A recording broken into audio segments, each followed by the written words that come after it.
MC Taxi. MC Taxi. So, the amount is 223 pesos. Okay.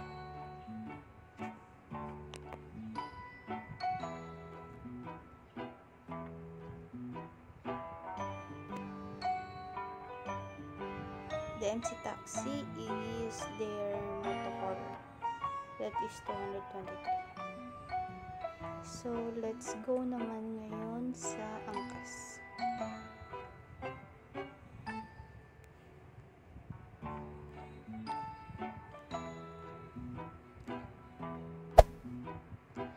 If we're going to book Victory Liners, so ang point natin is A, Victory Liner. Katulad din kanina, point B is Naiya Terminal is 228. So, si Joyride is 223 while si Angkas is 223. Ngayon, pumunta naman tayo sa Move It. Move It.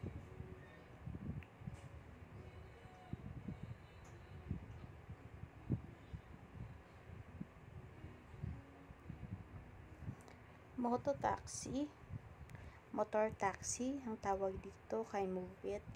Isa lang kinikater niya for taxi only, pero I think is affiliated ito kay Grab. So, ang gagawin natin is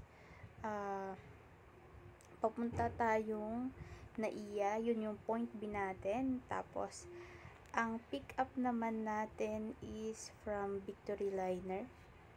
Ang pick up location natin. Choose this pick up. Tingnan natin kung magkano yung price. Kanina si Angkas is 228. Si Joyride is 223. Si Angkas is 200. Si Moto Taxi is 237. So, pareho lang naman silang point A to point B. Magkakapareho lang sila. Pero magkakaiba yung price. So, masasabi natin, mas mahal si motor taxi. Okay? Bahala na kayo mag-review para sa inyo. Pero, kung ako sa inyo, try to upload those three apps here in the Philippines and compare their difference. Minsan na ginagawa ko, if it's hard to book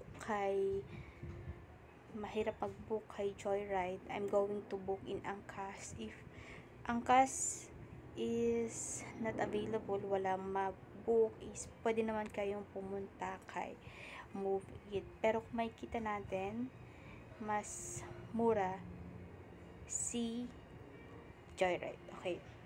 Yun na po. Paalam.